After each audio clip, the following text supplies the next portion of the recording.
कराया था, पहचान हेतु गले में काला धागा बंधवाया था, पूर्व दिशा में रहने को हमको स्थान बताया था, आधा कपड़ा आधा भोजन हमारा नियम ठहराया था, तीनों बड़ों की सेवा करना हमें धर्म समझाया था। हमारा क्या धर्म है? ब्राह्मण क्षत्रिय वैश्य की सेवा करें। जो ये हनुमान कहाँ खड़ा था, हनुमान का मुख कितना चौड़ा था भाई, अंदाज लगाओ। परे लिखते हैं कि हनुमान ने सूर्य को मुंह में रख लिया।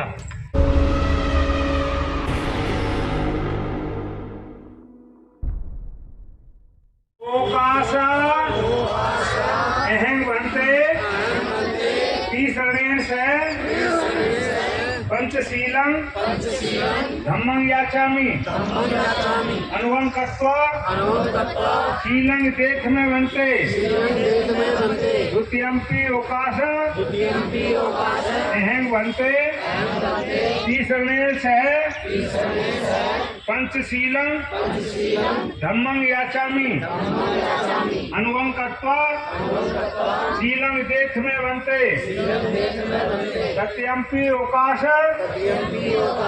अहं बनते तीसरणेन सह पंचशीलं धम्मं याचामि अनुवं कृत्वा शीलं देख में बनते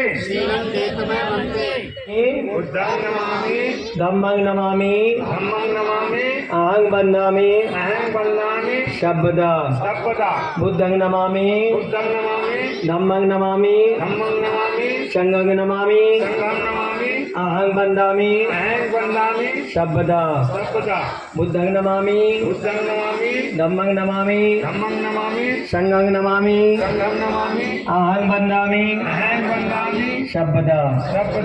बोलिए ओकाश अहं बनते ओकाश बंदाम बनते द्वारतेन कत्तं शब्बं अपराधं खमत में बनते द्वितीयं पे ओकाश बंदाम बनते द्वारतेन कत्तं शब्बं अपराधं खमत में बनते। हाथ बढ़ा के मत्था देखिए। तृतीयं पे ओकाश बंदाम बनते द्वारतेन कत्तं शब्बं अपराधं खमत में बनते ओकाश अहं बनते तीसरणेन सा पंचशीलं धम्मं याचामि अनुग्रहं कृत्वा शीलं देथ में बनते द्वितीयं पे ओकाश अहं बनते तीसरणेन सा पंचशीलं धम्मं याचामि अनुग्रहं कृत्वा शीलं देथ में बनते तृतीयं पे ओकाश अहं बनते तीसरणेन सा पंचशीलं धम्मं याचामि अनुग्रहं कृत्वा शीलं देथ में बनते। अमहं वदाम तं वदेत्। नमो तस्स भगवतो अरहतो सम्मा सम्बुद्धस्स।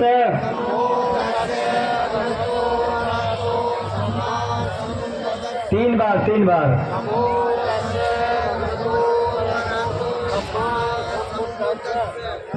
या सामने से आप पढ़िए। ए भाई बुद्धं शरणं गच्छामि धम्मं शरणं गच्छामि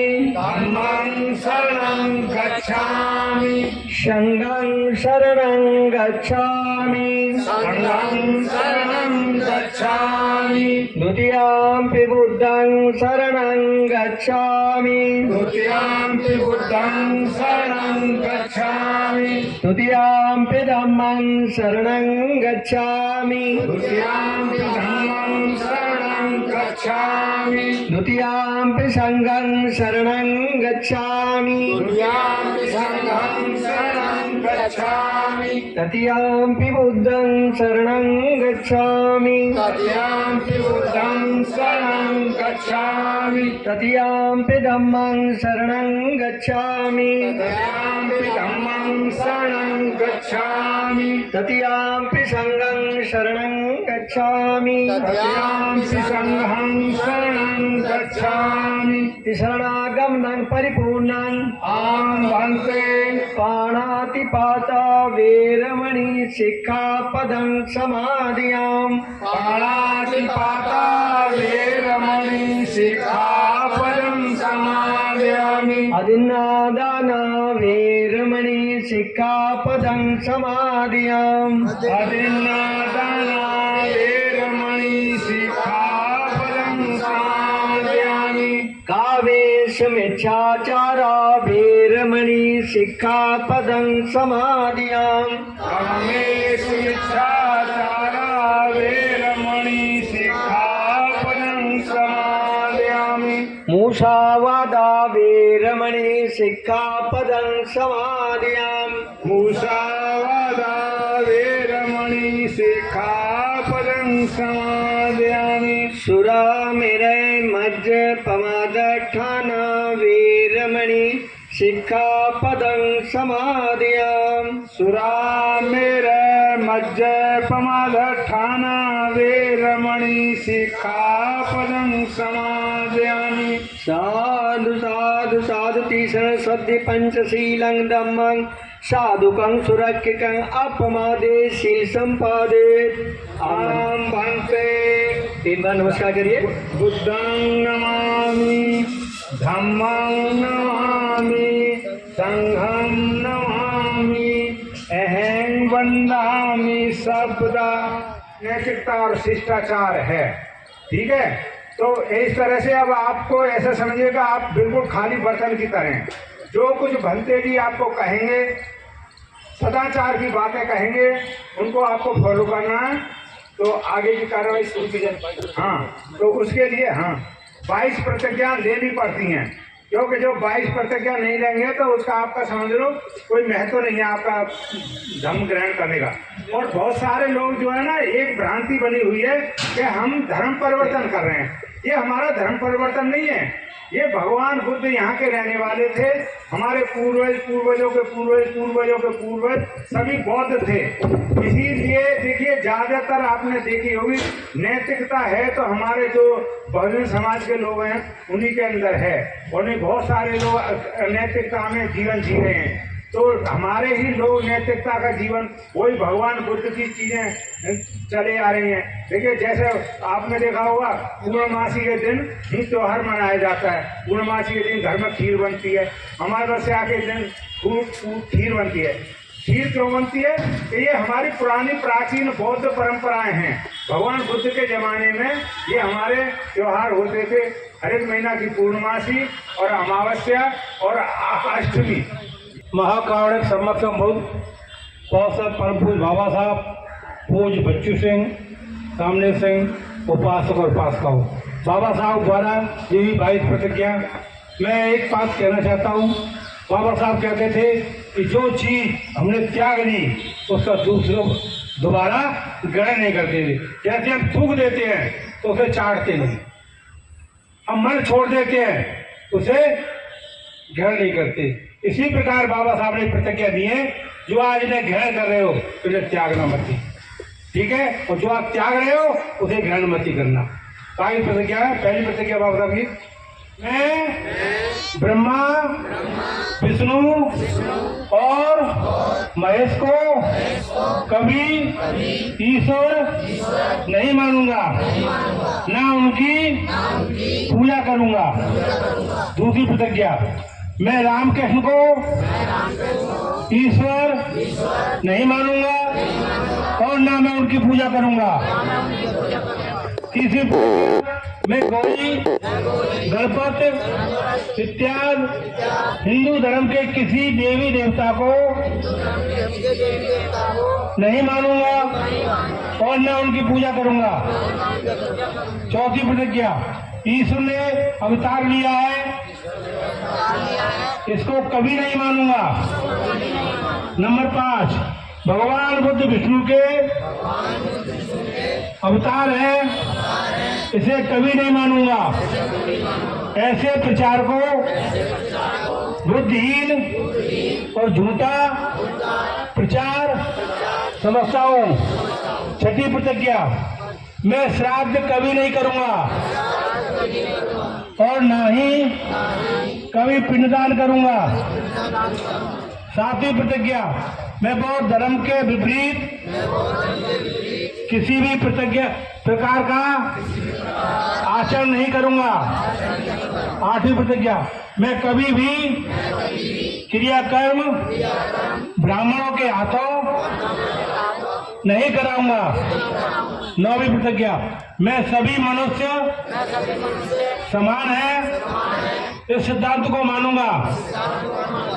10वीं प्रतिज्ञा, मैं मानवीय समानता की स्थापना के लिए प्रयत्न करूंगा। 11वीं प्रतिज्ञा, मैं भगवान बुद्ध के द्वारा मार्गदर्शित अष्टांग मार्ग का पूर्ण पालन करूंगा। 12वीं प्रतिज्ञा, मैं भगवान बुद्ध द्वारा बताई गई 10 पारमिताओं पूर्ण पालन करूंगा। 13वीं प्रतिज्ञा, मैं प्राणी मात्र पर दया रखूंगा और उनका लालन पालन करूंगा। 14वीं प्रतिज्ञा, मैं अपने जीवन में कभी चोरी नहीं करूंगा। 15वीं प्रतिज्ञा, मैं अपने जीवन में कभी झूठ नहीं बोलूंगा। 16वीं प्रतिज्ञा, मैं अपने जीवन में कभी व्यभिचार नहीं करूंगा।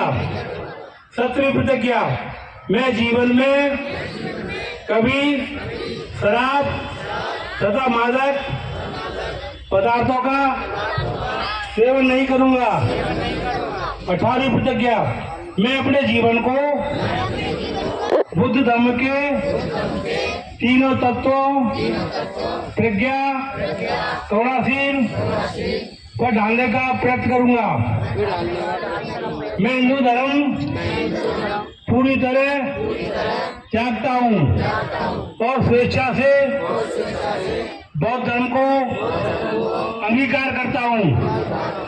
20वीं प्रतिज्ञा, मेरा यह पूर्ण विश्वास है कि भगवान बुद्ध का धम्म ही सदम है।